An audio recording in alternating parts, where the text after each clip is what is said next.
वलांडी येथे भाजपच्या जाहीर सभेत आमदार संभाजी पाटील निलंगेकर यांचे अमित देशमुखांना खुले आवाहन। तालुक्यातील वलांडी येथे शनिवारी दिनांक 31 जानेवारी 2026 रोजी स्थानिक स्वराज्य संस्थांच्या निवडणूक प्रचारासाठी 2 प्रमुख राजकीय पक्षांच्या जाहीर सभांचे आयोजन करण्यात आले होते। वंचित बहुजन आघाडीची सभा निलंगा उदगीर राज्य मार्गावरील मुख्य चौकात सायंकाळी 6 वाजता झाली, तर भारतीय जनता पार्टीची जाहीर सभा वलांडी येथील मुख्य बाजारपेठेत पार पडली। भाजपच्या सभेला आमदार संभाजी पाटील निलंगेकर यांनी प्रमुख वक्ते म्हणून संबोधित केलं। यावेळी भाजपाचे प्रदेश सचिव अरविंद पाटील निलंगेकर, माजी जिल्हा परिषद समाज कल्याण सभापती संजय दोरवे, तालुका अध्यक्ष बिरादार, जिल्हा बँकेचे संचालक भगवान पाटील तळेगावकर, विकास सोसायटीचे चेअरमन व्यंकटराव पाटील, वलांडी गटाच्या उमेदवार उषाबाई पाटील, वलांडी गणाचे बाळासाहेब पाटील, विळेगाव गणाचे विजयकुमार बोरोळे यांच्यासह तालुक्यातील भाजपाचे अनेक पदाधिकारी व कार्यकर्ते मोठ्या संख्येने उपस्थित होते। यावेळी आमदार संभाजी पाटील निलंगेकर यांनी काँग्रेसचे स्टार प्रचारक अमित देशमुख यांना थेट आव्हान देत माझ्यावर होत असलेले आरोपांचे भाषण थांबवा, अन्यथा मी स्वतः लातूर येथे पत्रकार परिषद घेऊन त्या आरोपांचे झिंजोडे उडवीन असा इशारा दिला। साखर कारखान्याच्या संदर्भात बोलताना त्यांनी सांगितलं की जागृती साखर कारखान्याला ओमकार साखर कारखान्याची प्रतिस्पर्धा मिळाल्यामुळे शेतकऱ्यांचा आर्थिक फायदा होऊ लागला आहे। ओमकार कारखाना शेतकरी सभासदांना मोफत साखर वाटप करतो, तर जागृती साखर कारखाना सभासदांना 25 रुपये प्रति किलो दराने साखर देतो, असा आरोप त्यांनी अमित देशमुख यांच्यावर केला। वलांडी बाजारपेठ ही जिल्ह्यातील 10 मुख्य बाजारपेठांपैकी एक असून वलांडीत कृषी उत्पन्न बाजार समिती मंजूर करून देणार, तसेच जिल्हा परिषदेत भाजपाची सत्ता आल्यास वलांडीचाच स्वीकृत सदस्य म्हणून घेणार अशी घोषणा त्यांनी केली। तसेच जिल्हा परिषदेत भाजपची सत्ता आल्यानंतरच अंगणवाडी इमारतीची निर्मिती झाली असा दावाही त्यांनी केला। शेवटी त्यांनी मतदारांना आवाहन करत येणाऱ्या 7 तारखेला कमळाच्या चिन्हासमोरील बटन दाबून भाजपच्या 3 उमेदवारांना प्रचंड मताने विजयी करा अशी आग्रहाची विनंती केली। या सभेचे सूत्रसंचालन प्रशांत पाटील दवण हिप्परगेकर यांनी केले, तर आभार प्रदर्शन ॲडव्होकेट दत्ता पाटील यांनी केलं।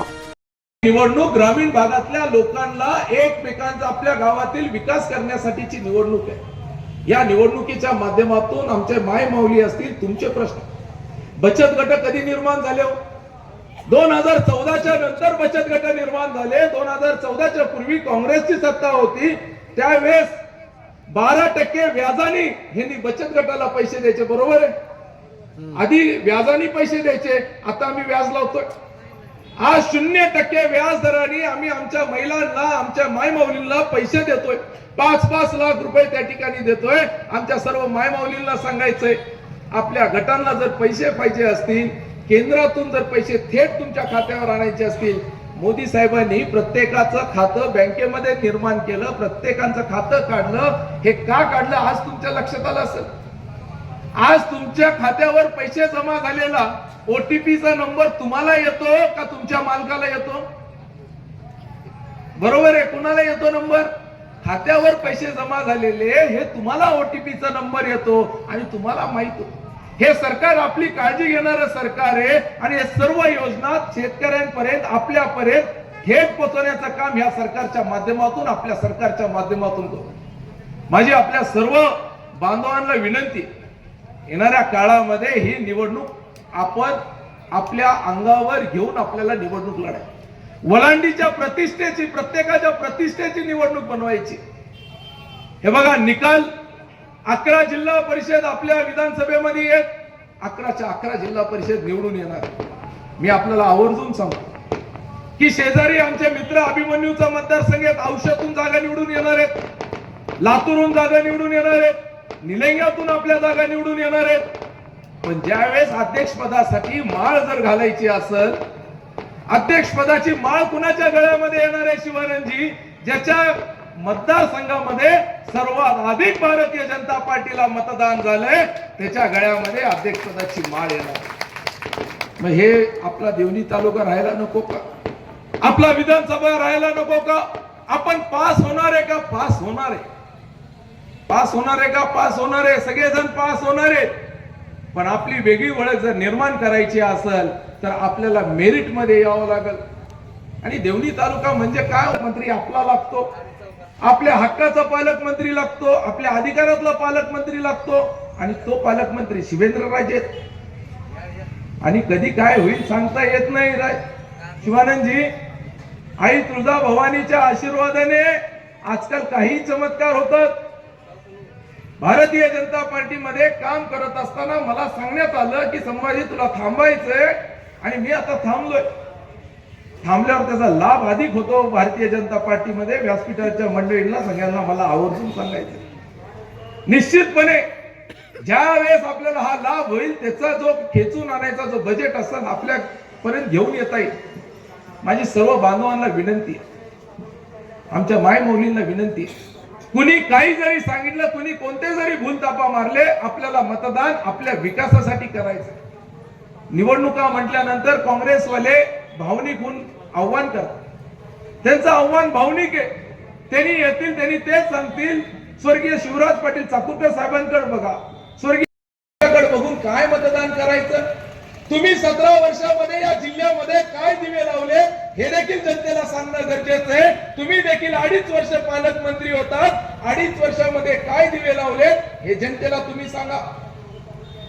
17 वर्ष त्यांनी आमदार आहेत, 17 वर्ष मी आमदार आहे. शिवानंदजी, त्यांनी काय केलं हे मला आज जनतेला आवर्जून सांगायचंय. मी विकासाच्या पलीकडे कधी जात नाही, पण ज्यावेळेस त्यांनी त्यांचं भाषण बदललंय आणि एखाद्या माणसाच्या चारित्र्यावर आणि त्याच्या कामकाजावर टीका करतात, त्यावेळेस निश्चितपणे त्यांच्यावर त्यांची माहिती देखील जनतेच्या समोर देणं गरजेचं आहे.